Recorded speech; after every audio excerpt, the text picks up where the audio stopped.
Corkies, DJ and Paul here. Hey guys! We're going on our second investigation. We are leaving Pittsburgh. It's about 7:50 in the morning.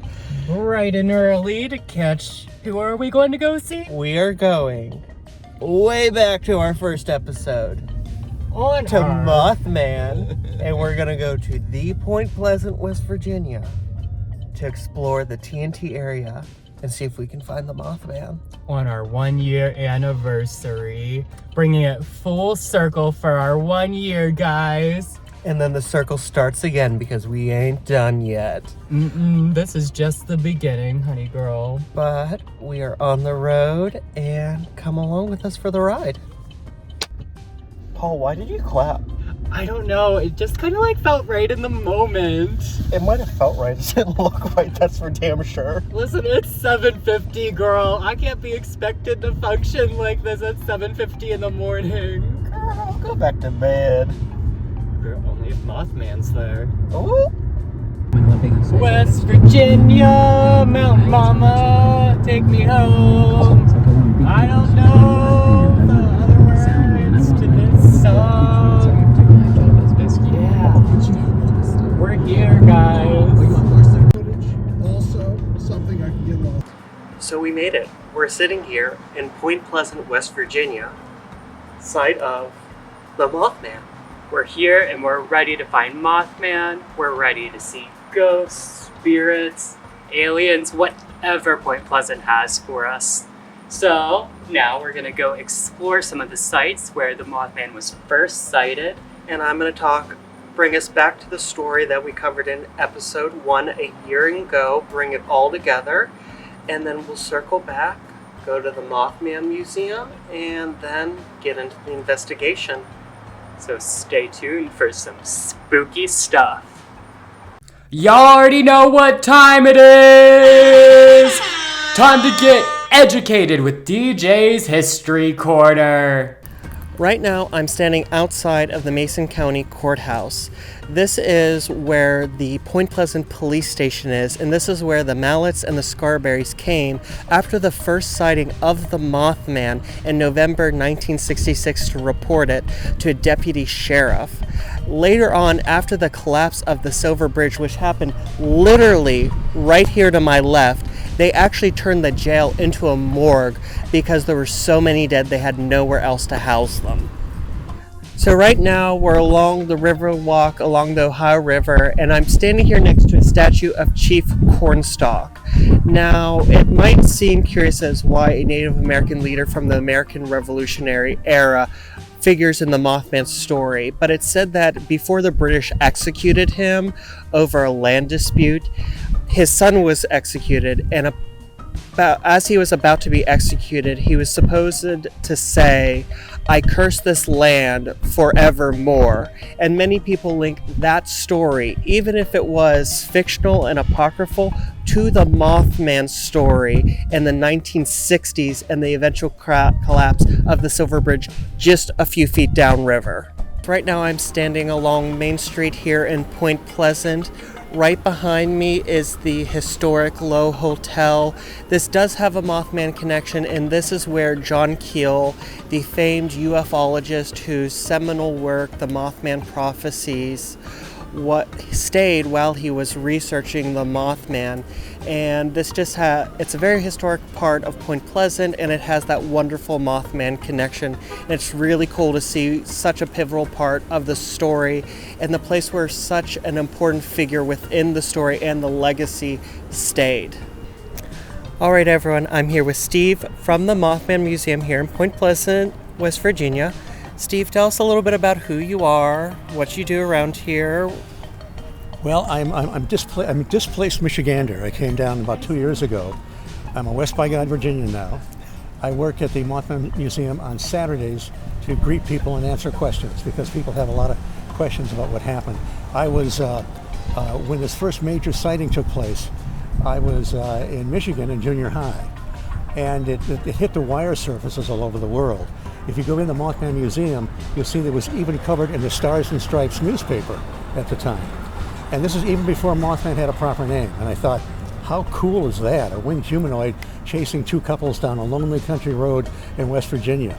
I had a few months before, we had a series of UFO sightings in March of 1966, and a lot of credible people.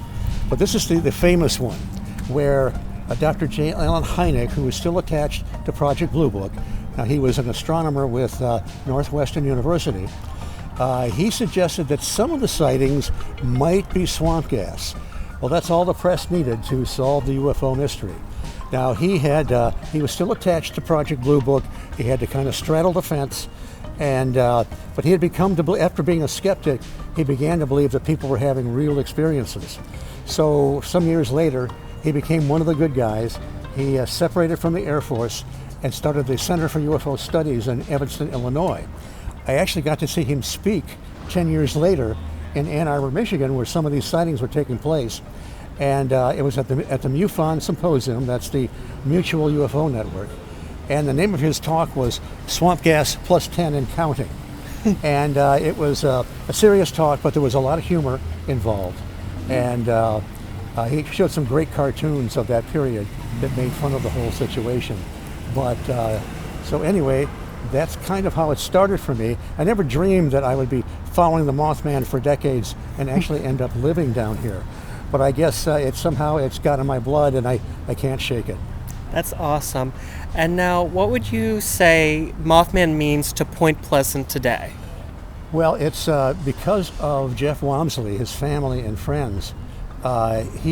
Jeff's father started to collect newspaper articles about the bridge collapse, and also he took footage of the aftermath of the Silver Bridge collapse, which was the culmination of the 13 months after that first sighting of the two couples, November 15th, 1966.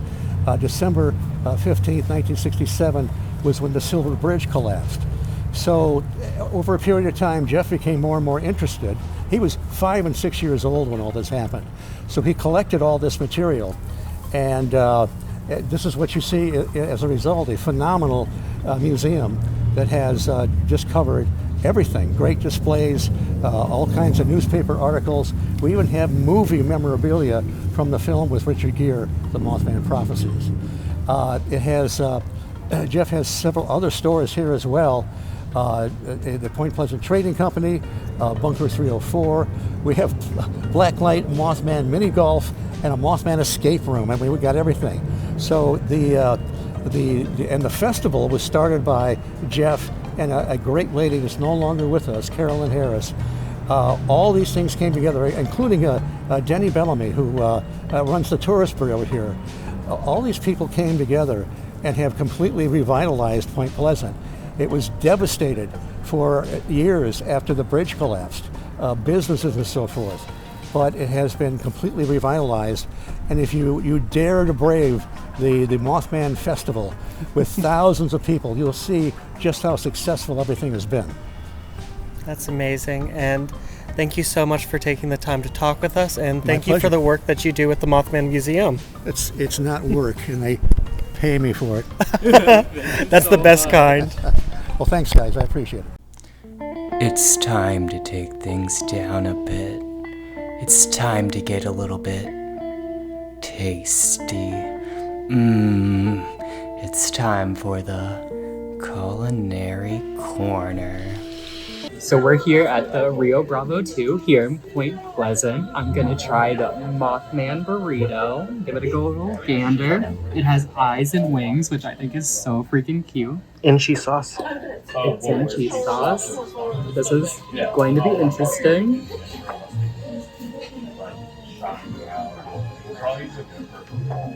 Okay.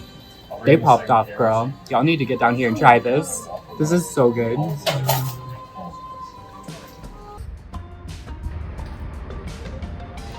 And now for dessert, we're at Point Pleasant's What the Scoop, and we got a moth bowl. It is 2 scoops of ice cream, chocolate covered graham wings, a whipped cream body, and maraschino cherry red eyes.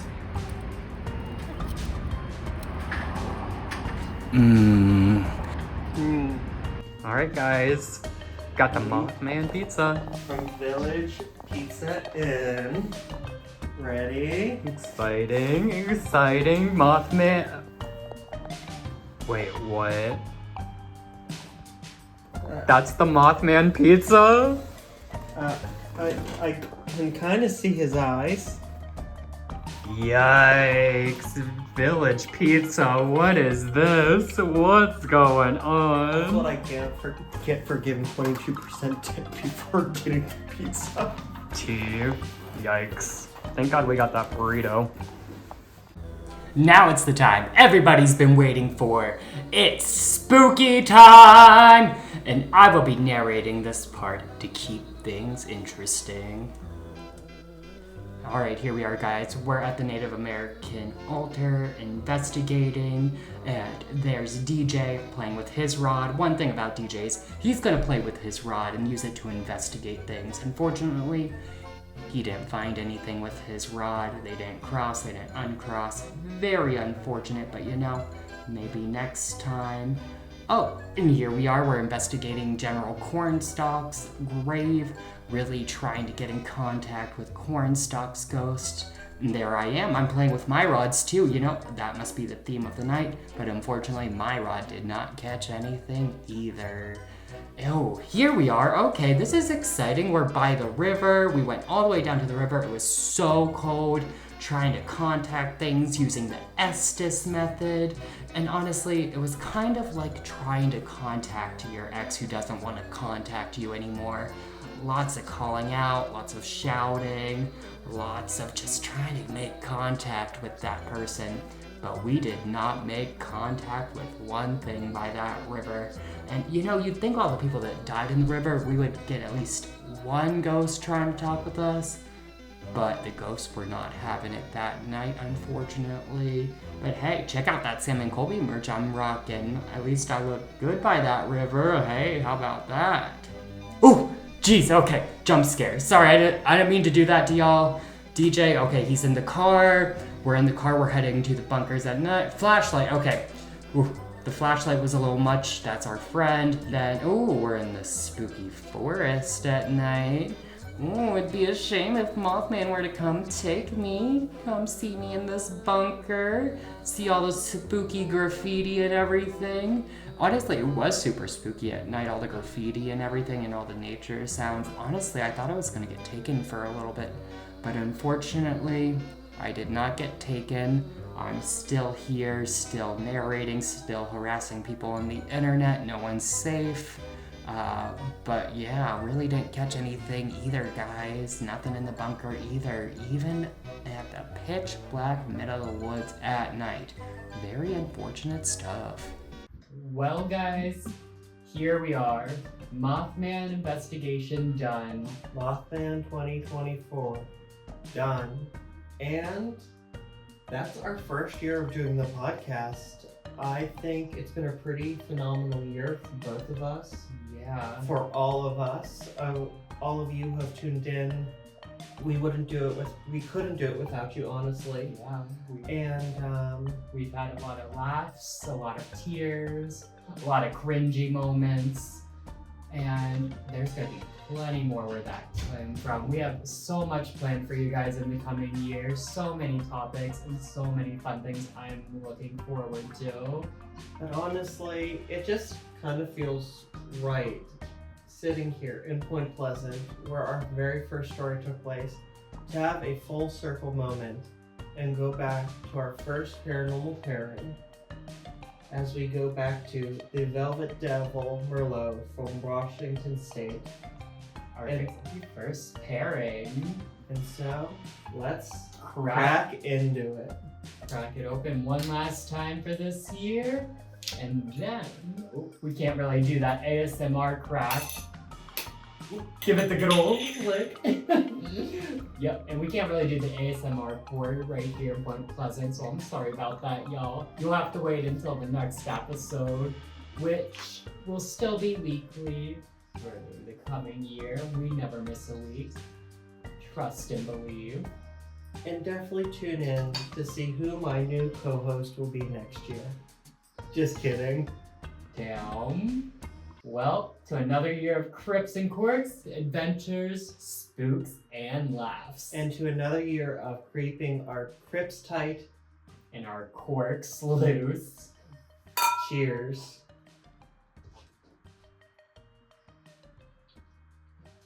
She dry. She is dry. How much? Because we didn't have our grape system. How many grapes are we giving it? It might be this glass, but I'm only giving it 2. I'm gonna give it 3 grapes. My glass smells a little musty. It does smell a little musty. Well, Fuck my drag. Well, musty's kind of our brand, so get into it. We will see you again next week, guys. And until then, remember to keep your Crips tight. And your corks loose. Bye. Bye.